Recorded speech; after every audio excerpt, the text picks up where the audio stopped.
Olá, começa agora mais um Cidade Viva, o programa que conta histórias, descobre lugares e leva você para conhecer outro lado de São Paulo.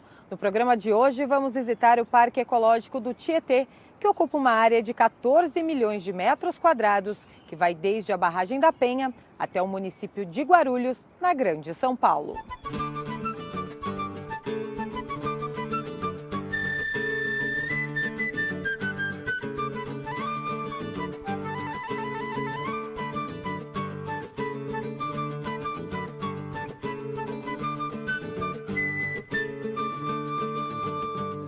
O Parque Ecológico Tietê tem 14 milhões de metros quadrados e foi fundado em março de 1982 com a intenção de preservar a várzea do Rio Tietê.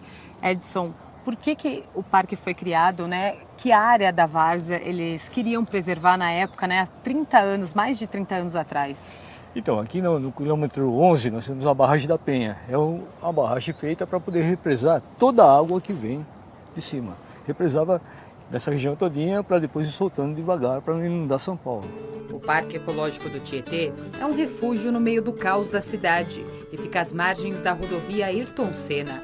Possui 2 núcleos, o Jacuí em São Miguel Paulista com 171 mil metros quadrados e o Engenheiro Goulart em Cangaíba com 14 milhões de metros quadrados. São 2 núcleos, né? A gente está no núcleo Engenheiro Goulart e tem o outro núcleo que é o Jacuí. Jacuí. O que a população vai encontrar no núcleo Jacuí, por exemplo, que é um núcleo menor, né? Lá no Jacuí, o núcleo menor, eles fazem caminhadas, tem churrasqueiras, tem 2 campos de futebol, né?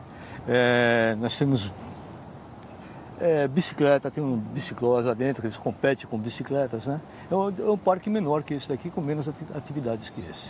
A gente está numa área aqui do núcleo Engenheiro Goulart, aqui atrás já dá para ver, a gente tem um lago com pedalinhos, né? É uma atração à parte esse lago? Não, é uma atração à parte. Isso aqui é um permissionário que tem, né? É feita uma licitação, uma empresa ganhou, e ela explora o pedalinho, o trenzinho e as bicicletas aqui do parque. Então, para você vir no parque, não precisa trazer bicicleta, você pode vir só com o carro e aqui você encontra essas diversões que tem. E a infraestrutura é uma das mais completas dos parques de São Paulo. As trilhas cercadas pela natureza são perfeitas para praticar exercícios. Edson, a gente está aqui na principal trilha do parque, né? Quantos quilômetros ela tem? Essa trilha tem 4.050 metros. E ela é composta por um outro trecho que forma 5.000 metros, né? E agora a gente está preparando aqui no parque, a gente está com a manutenção que é feita, a gente conseguiu demarcar 17 trilhas aqui dentro. Então, vai ter trilha de 4,50, de 5, de 6,700, de 8, de 9. E vai ter aqui, a gente conseguiu fazer uma demarcação que vai sair daqui do Parque Ecológico até o núcleo Jacuí, tá? Que é uma mini maratona. Então, a gente pode começar com uma corrida aqui dentro, faz todo o percurso até o Parque Jacuí, passa por dentro do parque e volta. Então, você vê, a gente, com a manutenção que é feita aqui, a gente vai descobrindo muita coisa que o parque pode oferecer. Isso aí a gente não tinha e a gente conseguiu a perceber isso e a gente já está começando a utilizar. E é no meio da natureza que muitos moradores da região praticam exercícios físicos como andar de bicicleta, caminhar ou correr. Vem de bicicleta, 12 quilômetros de casa até aqui, caminhada a gente volta. Nem precisa de academia, né? Não, eu, minha esposa e o cunhado. Aqui tem segurança, é bem arborizado e é perto da minha casa. Então eu prefiro vir aqui. Maravilhoso. Eu faço caminhada aqui já tem 8 anos, né? É muito cômodo, fica do lado da minha casa. Eu estou aqui todos os dias, de segunda a sexta-feira. Não se assuste se no meio do exercício aparecer um animal como esse, o coati, uma espécie de mamífero que vive na América do Sul. Os coatis costumam andar em bandos e se aproximam dos humanos quando se sentem seguros. Com nariz e rabos compridos, os coatis têm hábitos diurnos e são considerados uma das atrações do parque. É legal que os animais eles são acostumados, né, com o povo, então eles não fogem. Então, você está andando, então de repente tem um bichinho passando perto de você e eu gosto por isso. Tem bastante animais aqui, né? Tem coati, cateto, até cobra eu já vi aqui. Tem anta, macacos diversos. Enfim, além da natureza, né? Tem os bichos para você contemplar também. Apesar dos coatis conviverem numa boa com os visitantes, não é recomendado alimentar os animais. Os animais aqui não precisam de comida do ser humano. Não precisa vir para o parque trazer salgadinho para dar para eles. Eles não precisam disso. Eles sabem se virar e comer aquilo que é a alimentação dele, né? E outra, o animal, eles não são ferozes, mas quando você vai alimentar um coati, ele vem com aquela unha dele comprida e aquela unha pode te arranhar. E você é obrigado a ir ao pronto-socorro, tomar medicamentos para poder evitar algum tipo de doença, né? Então a gente faz uma campanha de orientação aos usuários. Mas as pessoas novas que vêm aqui no parque, quando vê o coati, fica todo mundo admirado. É querem novo, chegar, né? Curioso. Curioso. Eles querem chegar próximo dele, quer passar a mão no coati, porque aparentemente ele é manso. Só que o dente dele e a unha pode ocasionar um acidente. No meio da trilha, uma surpresa. Um dos locais mais interessantes do parque, a Ilha dos Macacos. Dezenas de macacos prego dividem o espaço com as preguiçosas capivaras. O parque é o local ideal para um piquenique e também para um churrasco. Quiosques com churrasqueira estão disponíveis para os frequentadores. Tem alguns quiosques com churrasqueiras também para a população. Quem vier até o parque pode fazer seu churrasco, também está liberado. Está liberado. Então, nós temos aqui 12 quiosques iguais a esse aqui, com tamanhos variados, né? Que famílias vêm no parque fazer aniversário, fazer batizado, sabe? Encontro de amigos. Então, o que acontece? Isso aqui é gratuito, não se paga nada e só tem que ligar com antecedência, porque a procura é muito grande. Tem que reservar. Né? Tem que reservar. Para vocês terem uma ideia, 300 mil pessoas vindo por mês aqui, você, para ocupar 12 churrasqueiras, tem que reservar antes. Precisa de muita antecedência ou se a pessoa quiser fazer no final de semana, já consegue reservar na quinta, sexta-feira? Não dá, né? Tem que ser. Ainda mais vai chegando no final do ano, a procura é muito maior, né? Então fica difícil. Agora, de segunda a sexta-feira, que nem agora, vai. Tá vazio. Se vocês quiserem fazer um churrasco, é fácil. Tem 12 sobrando. Agora, no sábado, domingo e feriado, a procura é muito maior, né? Aí tem que reservar com antecedência. A quantidade de quadras e campos de futebol do parque impressiona. Edson, nós estamos em outra área, né, do parque. O que a população vai encontrar aqui? Eu estou vendo já diversas quadras, né? Aqui nós temos uma quadra, é um local esportivo, né, onde o pessoal gosta de jogar futebol de salão, basquete. Nós temos 5 quadras aqui, uma do lado da outra. Essa daqui, a gente começou a fazer a manutenção. A gente faz uma manutenção periódica, que a utilização é tão grande que ela desgasta. Então, a cada um ano e 2 meses, a gente começa a fazer toda a manutenção dela, né? Então, sofreu uma nova pintura, né? E agora a gente vai passar para a segunda, terceira, quarta e a quinta. E aqui atrás, na nossa frente, você vai ver que a gente tem aqui 4 campos de futebol, tem um mais no fundo, são 5. E aqui no parque, nós temos 20 campos de futebol. É muito campo, né? É muito campo. Então, se a gente for ver, a gente começou até a fazer uma pesquisa, 20 campos de futebol na mesma localidade. O único lugar de São Paulo que tem aqui no Parque Ecológico, tá? Então, se em São Paulo é o único lugar, provavelmente é no Brasil. O Brasil, que é a terra do futebol, é um país muito grande, tá? E só aqui tem, provavelmente em lugar nenhum do mundo tenha 20 campos de futebol concentrado no mesmo lugar. E as quadras, elas são liberadas também para jogar? Precisa reservar? Como funciona? Não, as quadras durante a semana, tudo durante a semana, você pode chegar aqui e usar. Sábado e domingo a procura é muito grande. Então a gente tem um departamento aqui que cuida. Nós temos aqui aproximadamente 70 times de futebol de várzea. É muita coisa, né?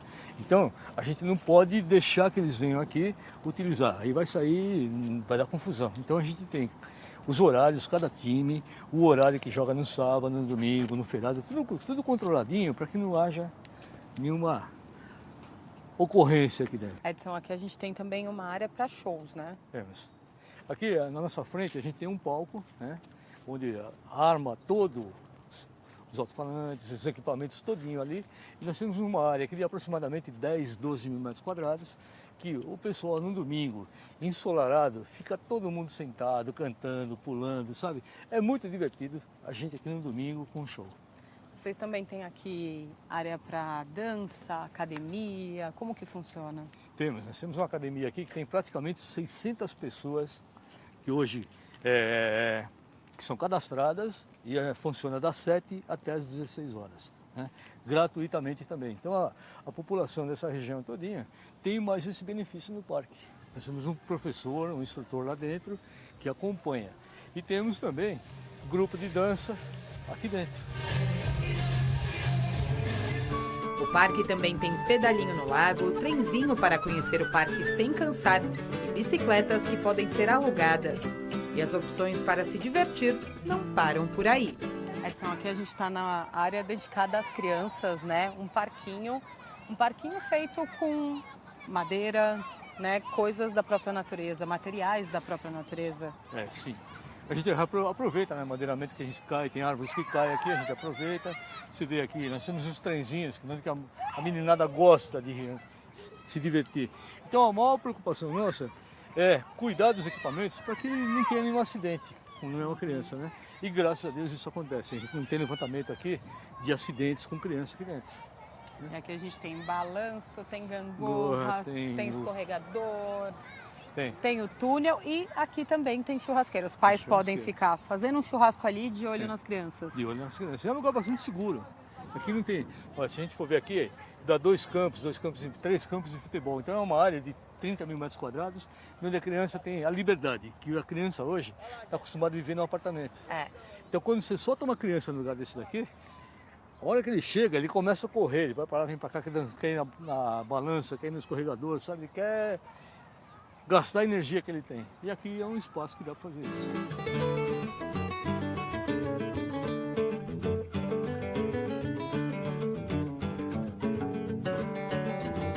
Depois do intervalo, você vai conhecer o Centro de Recuperação de Animais Silvestres, o CRAS.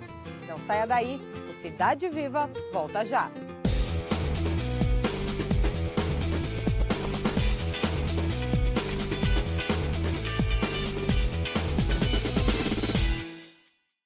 Estamos de volta com Cidade Viva, hoje visitando o Parque Ecológico do Tietê. O local foi inaugurado em 1982 para preservar o rio Tietê e suas várzeas. Neste bloco, vamos conhecer o Centro de Recuperação de Animais Silvestres, o CRAS.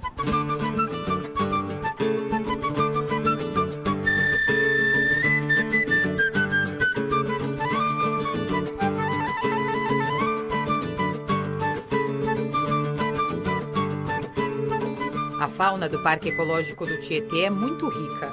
Além dos coatis, capivaras e macacos, os visitantes também vão encontrar diversas espécies de aves.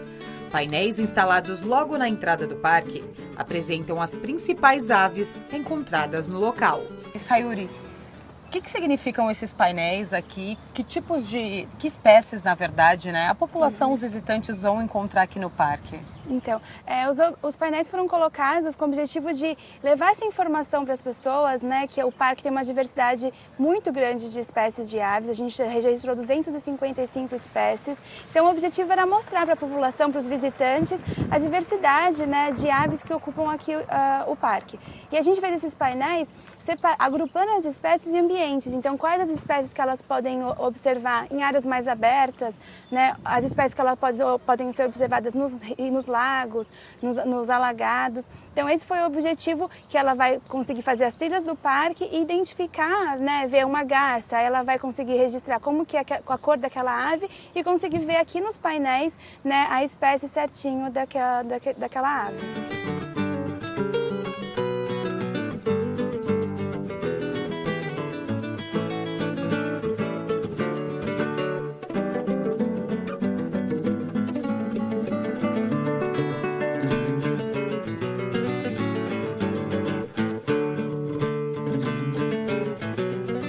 Quais são as espécies mais comuns aqui no parque, que é mais fácil dos visitantes conseguirem observar? Sim, as comuns que as pessoas conseguem ouvir já identificar, porque o nome identifica a espécie, é o bem-te-vi, aí que está vocalizando aqui é a curruíra, tem algumas espécies de gavião que as pessoas, né, o carcará, que é um falcão, tem gavião caramujeiro. Nos lagos é muito comum ver as garças, os biguás, biguatingas, é uma infinidade. Apesar de a gente falar tem 255, mas numa trilha de um dia comum você consegue registrar mais de 50 espécies aqui no parque.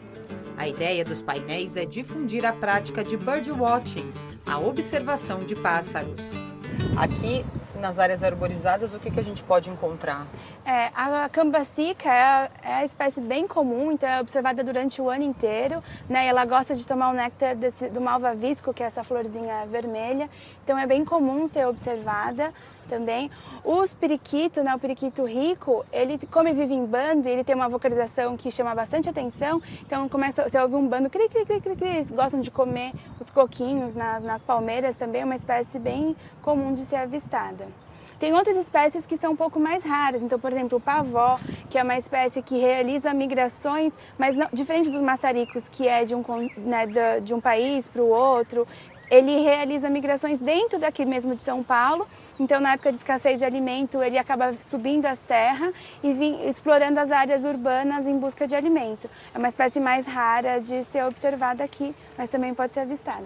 E essas espécies aqui dessa parte de baixo do painel a gente encontra onde? Na parte alagada, na várzea do rio Tietê.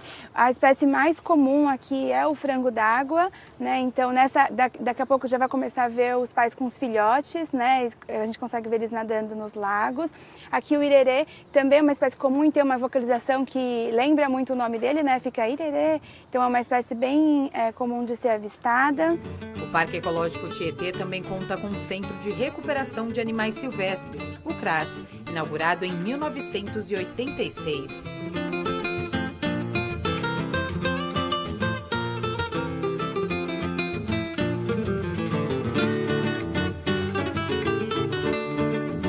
Qual é o papel de vocês aqui dentro? Tá, o CRAS é um centro de triagem de animais silvestres. É um local em que recebe animais silvestres que por qualquer motivo saíram da natureza. O principal motivo é o tráfico de animais, infelizmente. Então é a captura ilegal, apanha para venda, como animais de estimação, animais de gaiola. O outro motivo que traz animais aqui são resgates da fauna da cidade. Animais que se acidentam com linha de pipa, com atropelamento.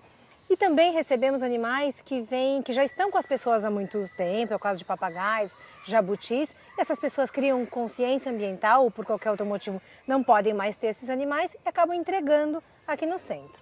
A ideia do centro é reabilitar o estado natural, biológico desse animal o máximo possível, chegar no estado mais selvagem possível para a devolução para a natureza. Esse é o principal objetivo. E quantos animais vocês têm aqui hoje em dia?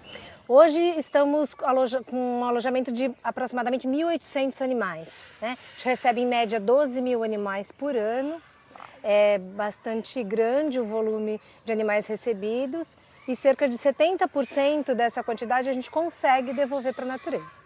Legal. E os outros 30%, eles ficam aqui? Ou são animais que têm que ir para cativeiro, que têm algumas injúrias, lesões permanentes e não conseguiriam mais se adaptar ao meio ambiente, ou infelizmente chegam mortos ou vêm a óbito. 80% dos animais recebidos pelo CRAS são aves. Principalmente os passeriformes, aquelas aves canoras que o pessoal gosta de colocar em gaiola, né? Então canário da terra, picharro, galo de campina, coleirinha. Mas também recebemos muitos papagaios, né, que as pessoas infelizmente têm esse hábito de manter esse animal em cativeiro como animal de estimação. A gente lamenta muito isso porque os papagaios em especial são animais que vivem aos casais em grandes grupos na natureza. Então é uma judiação, uma sacanagem com o bicho ter que ficar sozinho em casa, muitas vezes comendo comida de gente, né? Pão com café, com as penas das asas cortadas que impedem o voo.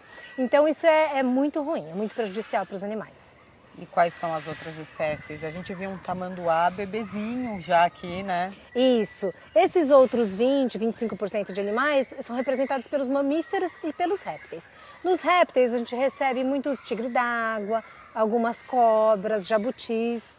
E dos mamíferos, saguis, macacos pregos, esse tamanduá, que é um animal órfão, né? A mãe veio a óbito e ele está aqui com a gente para até terminar aí a criação dele e ele, quem sabe, poder voltar para o meio ambiente de novo.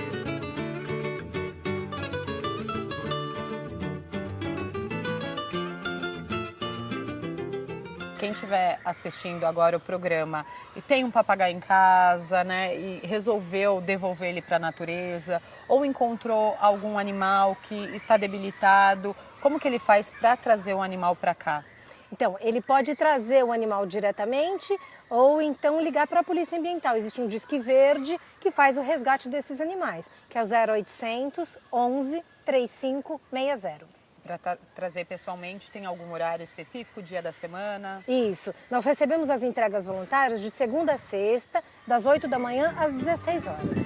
Os animais são um dos principais atrativos do parque, mas as esculturas de madeira, como esta na entrada, têm chamado a atenção dos frequentadores.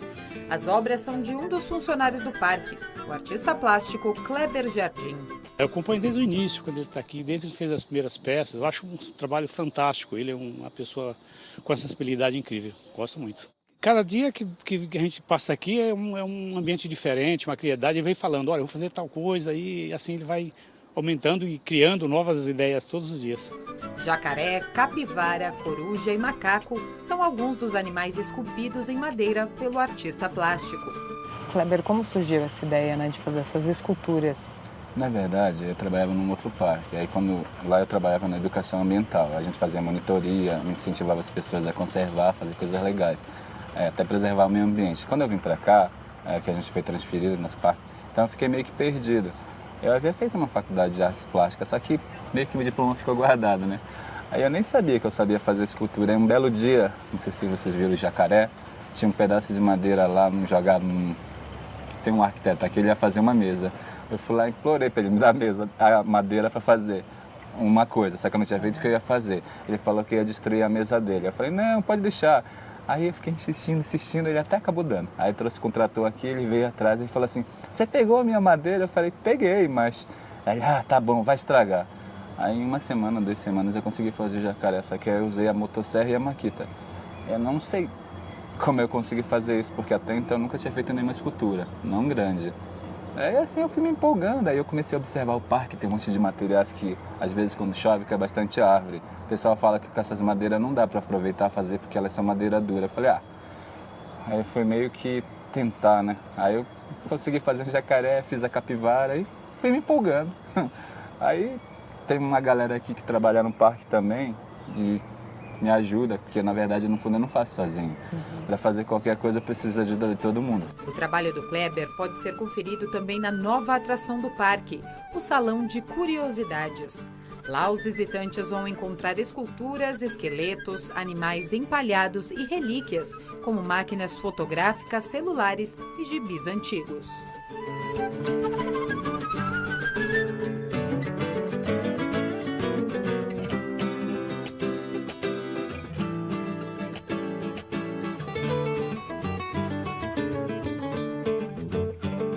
Os frequentadores do parque também têm a oportunidade de conhecer a história e todas as etapas do Rio Tietê, no museu que fica dentro do parque.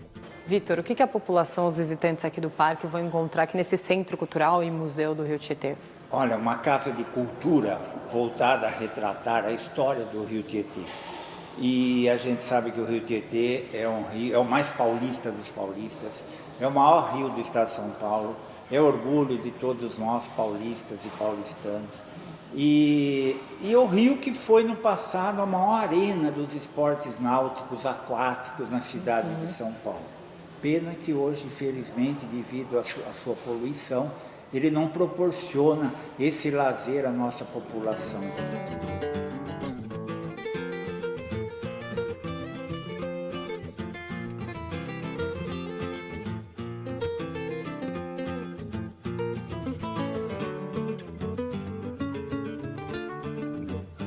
Além de conhecer um pouco mais sobre a história, né, do Rio Tietê, o que mais os visitantes vão encontrar? Eu vi que tem alguns objetos feitos com garrafa PET que a gente encontra de monte, né, dentro do rio.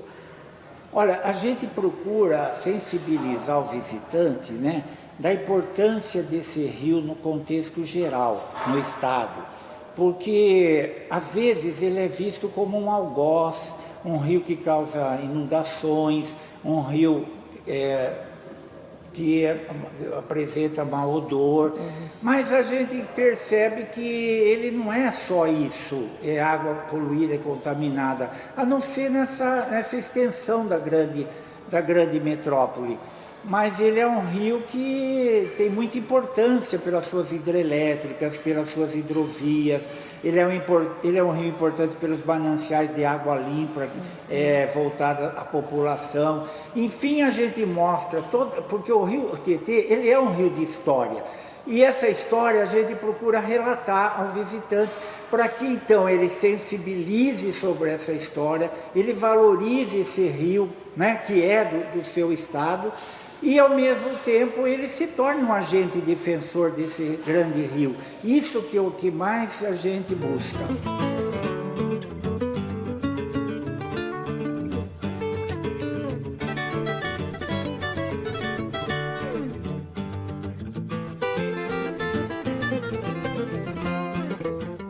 E o Cidade Viva de hoje fica por aqui, mas eu lembro que você pode sugerir um lugar da cidade para o programa visitar. Escreva para tv@câmara.sp.gov.br e diga que lugar é este. Obrigada pela companhia e até o próximo programa. TV Câmara São Paulo, informação para a cidadania.